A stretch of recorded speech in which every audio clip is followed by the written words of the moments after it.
Hai Adika, guys di sini. Di video kali ini kita akan membahas sebuah smartphone terbaru dari Realme, yaitu Realme L. Sorry. Kebalik.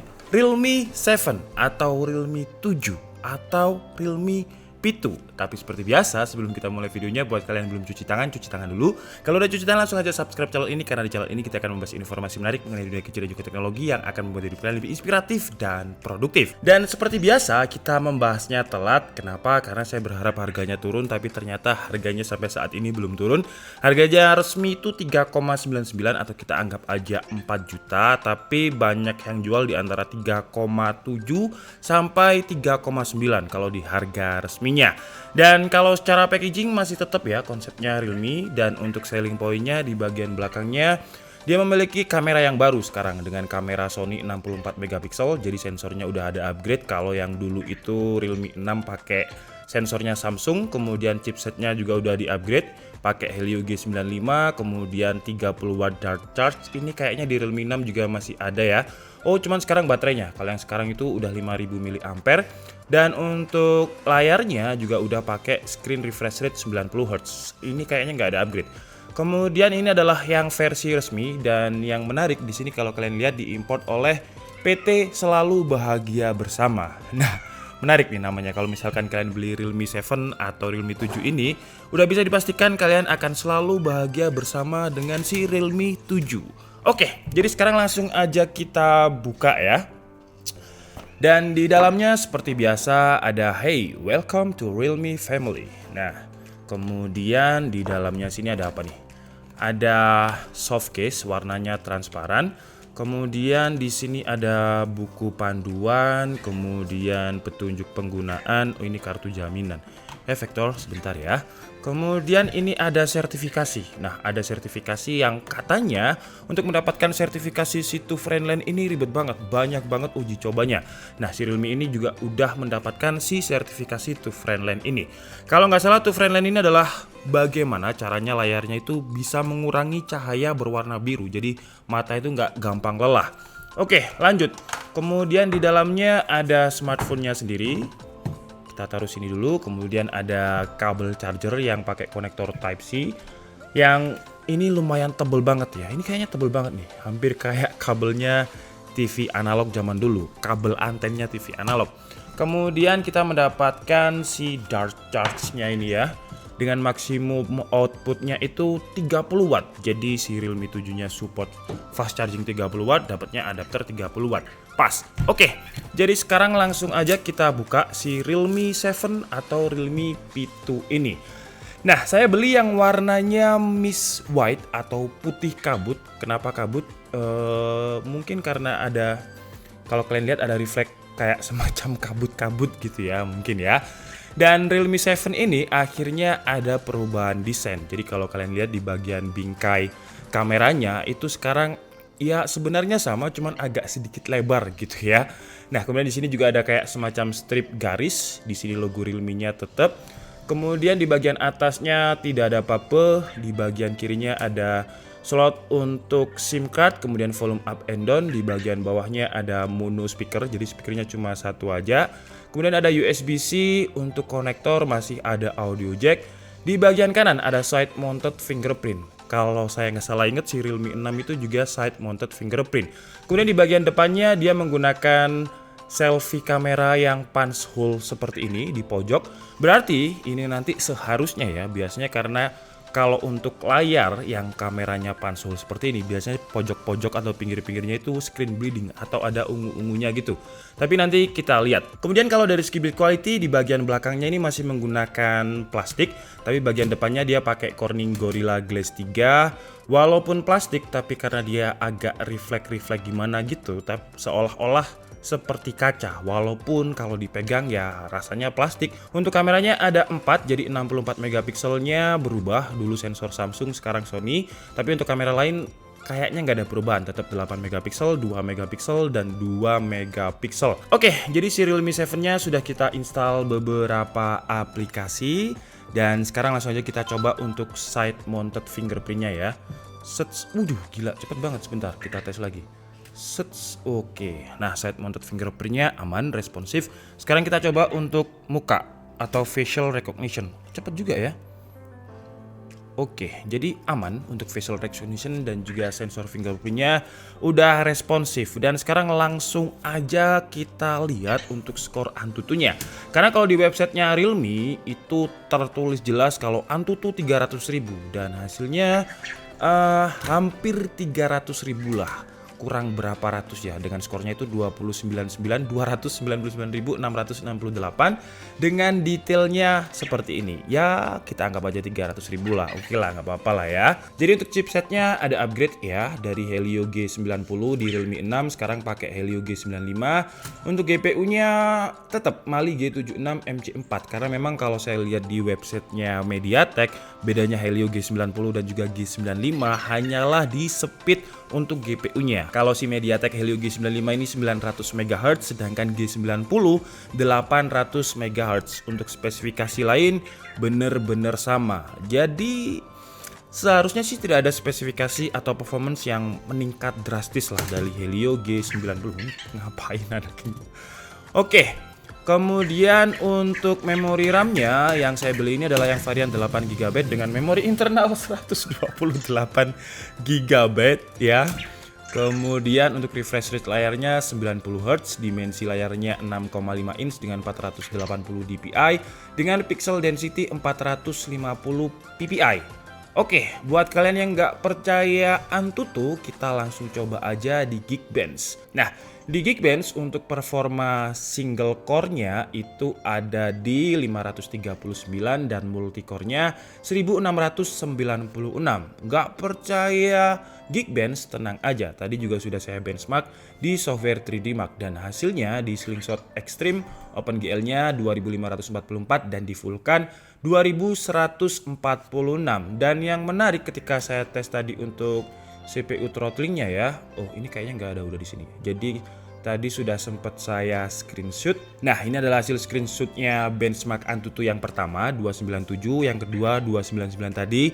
Karena saya penasaran, katanya Realme bisa sampai 300.000. Ya, 299 saya anggap aja lah, bisa lah 300.000 ya. Kemudian untuk tadi saya mau cek. Nah, ini saya mau menunjukkan ini. Ketika saya tes untuk CPU throttling-nya ya, tiap 5 menit dia kayak turun. Jadi dari 100%, 5 menit pertama turun menjadi 80%, kemudian 5 menit setelahnya turun lagi. Dan untuk skornya, average performanya itu 123.000 dan maksimumnya 138.000.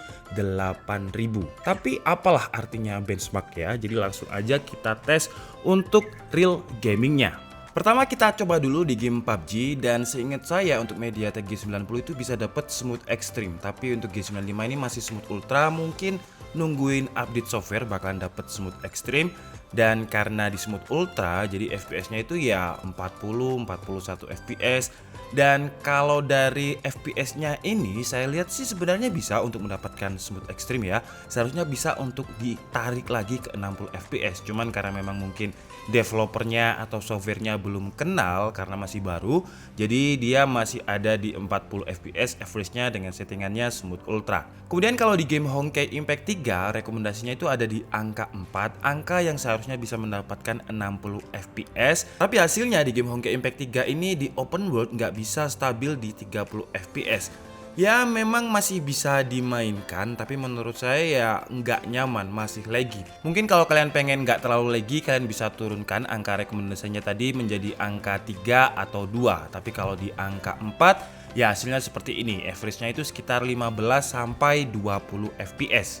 Kemudian kemarin banyak yang request untuk nyobain game Among Us. Nah, game Among Us ini bukanlah game yang butuh FPS tinggi karena grafiknya kayaknya grafik 8 bit. Jadi ya inilah hasilnya sekitar 30 FPS. Kemudian untuk suhu temperaturnya ketika selesai main Honkai Impact 3 agak anget dan saya cek itu sekitar 42 derajat Celcius. Oke, jadi ini adalah kualitas kamera depannya 16 megapiksel dengan resolusinya 1080p 30 fps. Untuk kamera depannya belum bisa 60 fps, ini kok agak goyang-goyang. Oke, jadi ini adalah kamera belakangnya dengan resolusinya 4K. Kalau 4K kayaknya 30 fps karena tidak ada pilihan opsi untuk masuk ke frame rate 60 fps. Nah, masih goyang. Ini saya pegang dengan dua tangan ya. Dan sekarang itu jam 5 lah. Jadi langitnya memang lagi mendung, mau maghrib. Dan ini adalah resolusi 1080p 60 fps. Nah, kalau di mode ini kita bisa zooming lensanya sampai 10 kali harusnya ya. Iya. 10 kali. Cuman kalau di zoom ya kayak gitu tadi, kayak orang tawuran ya kalau kita nggak pakai tripod.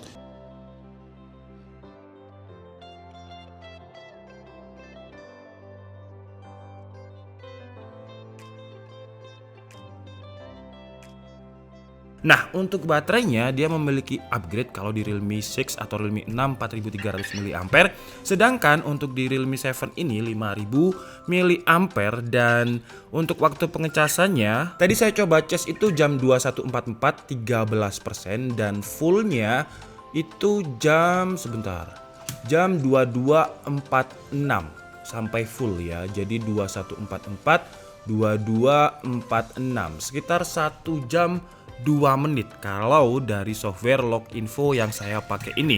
Jadi untuk waktu pengecasannya ya lumayan cepet lah, 30 watt. Kemudian untuk fitur lain, screen refresh rate layarnya ini udah 90 Hz, jadi udah smooth banget. Tapi ini kok kayak agak patah-patah. Oh sebentar, kayaknya belum aktif ya untuk layarnya ini. Jadi kita bisa masuk ke bagian setting, kita bisa pilih auto atau langsung aja pakai 90 Hz karena baterainya besar. Jadi langsung aja kita gaskan ke 90 Hz. Nah, kalau ini kan baru kerasa nih, smooth, mulus banget gitu ya. Set. Nah, yang menurut saya agak kurang adalah di bagian vibration tapticnya. Kalau kalian pernah naik becak ya, entah anak sekarang itu pernah naik becak atau enggak. Kalau kalian pernah, ketika becak itu ada belnya yang kayak besi, kemudian kayak gitu ya. Kalian kalau pernah naik becak harusnya tahu sih. Ini mirip banget kayak suaranya bel becak.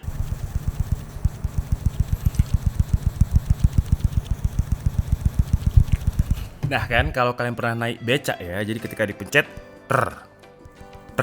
Nah, saya udah sering bilang gimana ciri khasnya haptic feedback yang enak. Ketika ditekan itu HP-nya nggak getar semua. Nah, si Realme 7 ini masih getar semua. Mirip dengan HP yang menurut saya harganya 1 jutaan. Jadi agak kurangnya di bagian situ sih ya menurut saya.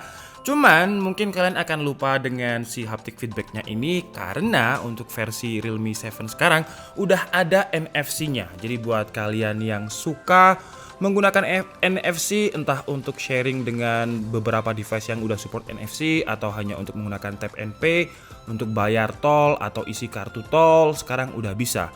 Jadi udah lebih mudah. Dan seperti biasa karena dia pakai punch hole, jadi di bagian pinggir-pinggirnya ini kalau kalian terlihat ada kayak semacam warna yang berubah, agak hitam keungu-unguan yang biasanya kita sebut dengan screen bleeding. Ini bukanlah kekurangan karena hampir semua HP yang entry level seperti ini dengan kamera punch hole itu pasti memiliki screen bleeding. Kalau dianggap mengganggu buat kalian yang mentelengi atau terlalu fokus di area edge-nya, ya mengganggu. Cuman kan kalian pasti lihat HP itu di tengah, layarnya di tengah.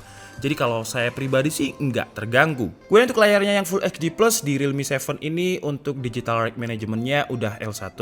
Jadi kalau kita gunakan untuk nonton Netflix udah support Full XD. Cuman untuk HDR capability-nya dia masih belum ada. Nah, kalau kita gunakan untuk nonton YouTube settingannya bisa XDR ya. Jadi dia support XDR untuk layarnya di YouTube. Kalau di Netflix tadi cuman sampai Full XD, belum support XDR. Nah, jadi untuk layarnya kira-kira seperti ini. Wih, ini sih bagus banget sih ya layarnya ya untuk sekelas harga 4 jutaan. Oke lah, jadi mungkin cukup segitu aja unboxing dan juga hands on dari Realme L. Nggak lucu kok diulang-ulangi lagi. Realme 7, Realme P2 atau Realme 7 ini.